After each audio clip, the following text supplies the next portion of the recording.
আমার চ্যানেলে তোমাদের সকলকে স্বাগত। আজ আমরা ক্লাস 3-র রায় মার্টিন প্রশ্নবিচিত্রা থেকে পরিবেশের দ্বিতীয় পর্যায়ক্রমিক মূল্যায়নের চতুর্থ স্কুল সলভ করব।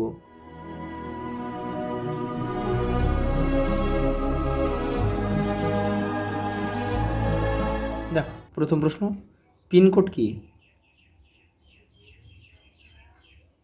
পোস্ট অফিসের নম্বর। অ্যাপ্রন কি? ডাক্তারদের পোশাক। আবোল তাবোল কার লেখা? সুকুমার রায়।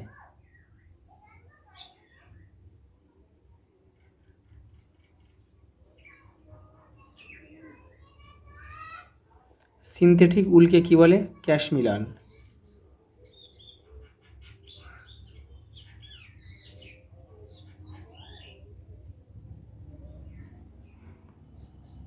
এটা তালবস্য হবে, ক্যাশমিলান।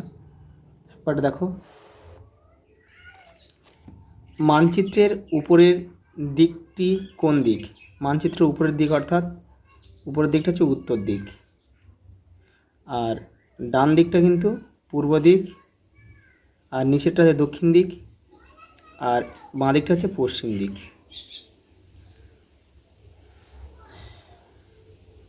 ভূমিকম্প প্রবণ এলাকায় কি দিয়ে বাড়ি তৈরি হয়? কাঠ দিয়ে।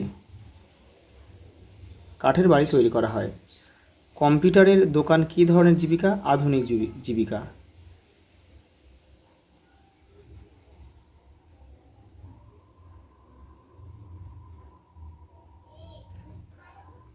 পরে দেখো শূন্যস্থান রয়েছে। দেখো, আমাদের রাজ্যের নাম হলো পশ্চিমবঙ্গ।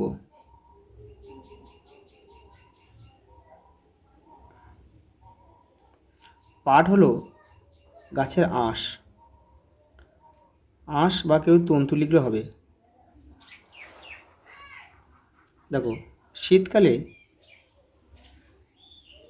কি পরলে আরাম হয়? দেখো, পশমের পোশাক, পশম বা উলের পোশাক পরলে কিন্তু উল বা পশমের পোশাক পরলে কিন্তু আরাম হয়। আগেরকার দিনে ছোটরা কি পরতো? ইজের পরতো।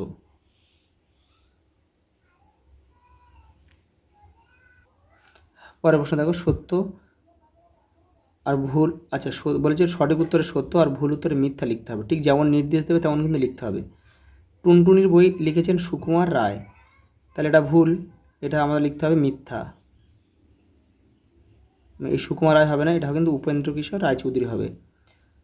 রাজমিস্ত্রিরা বাটালি দিয়ে গাঁথুনি ঠিক করেন, তাহলে এটা কিন্তু মিথ্যা হবে। গাঁথুনি ঠিক করা হয়েছে ওলন দিয়ে। বন্যাপ্রবণ এলাকায় নিচু জায়গায় বাড়ি করতে হয়, এটাও কিন্তু মিথ্যা। যেখানে বন্যা হবে সেখানে কিন্তু এই নিচু হবে না, এটা উঁচু জায়গায় বাড়ি করতে হবে। পরেরটা দেখো, ফেলুদার গল্প লিখেছেন সত্যজিৎ রায়, এটা সত্য। কাঁচা বাড়ি তৈরি করেন রাজমিস্ত্রি,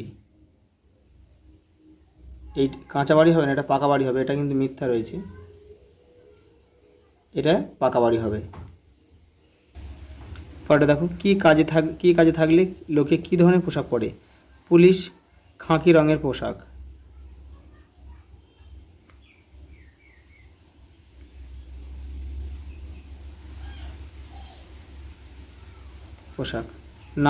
নার্সটা আমি এখানে লিখে দিচ্ছি, সাদা শাড়ি অথবা সাদা স্কার্ট। স্কুলের ছাত্রছাত্রী ইউনিফর্ম।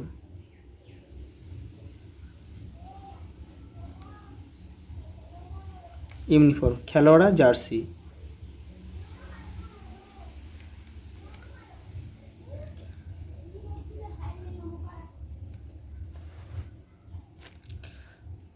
গুহায় বসবাসে শান্তি ছিল না কেন? কারণ কি? কিছুদিন পরে সেখানে খাবার ফুরিয়ে যেত।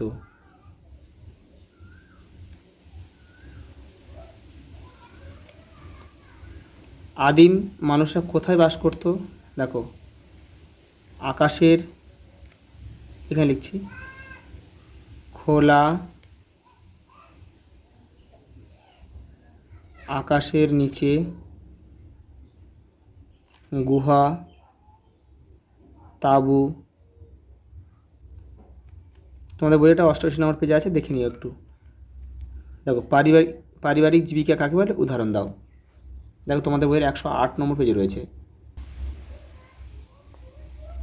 এই দেখো, বহুকাল ধরে কিছু পরিবারের লোকেরা একই ধরনের কাজ করেছেন, যেমন কর্মকার, কুম্ভকার, কৃষক, আরও অনেক কিছু। এগুলো হচ্ছে পারিবারিক জীবিকা। উদাহরণ কিন্তু এগুলো, কর্মকার, কুম্ভকার, কৃষক। পরের প্রশ্ন দেখো। দেখো, দরমা কি? দেখো, এক ধরনের বাঁশের তৈরি বেড়া।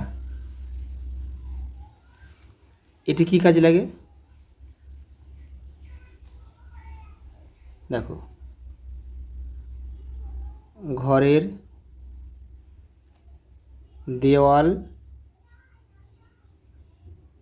দেওয়ালের কাজে লাগে, অর্থাৎ ঘরের দেয়াল হিসেবে এটা ব্যবহার করা হয়। দেখো, উল ও তুলোর একটি করে ব্যবহার লেখো। দেখো, উল ও তুলোর একটি করে ব্যবহার। উল থেকে পশমের পোশাক তৈরি হয়। আর তুলো থেকে, লিখে দিচ্ছি, তুলো থেকে সুতির পোশাক তৈরি হয়।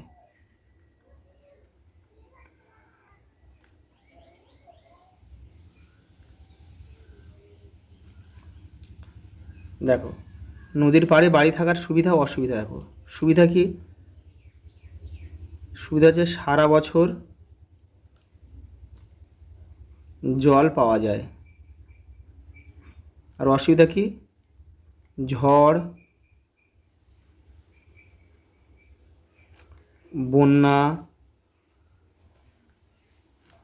বন্যার ভয়।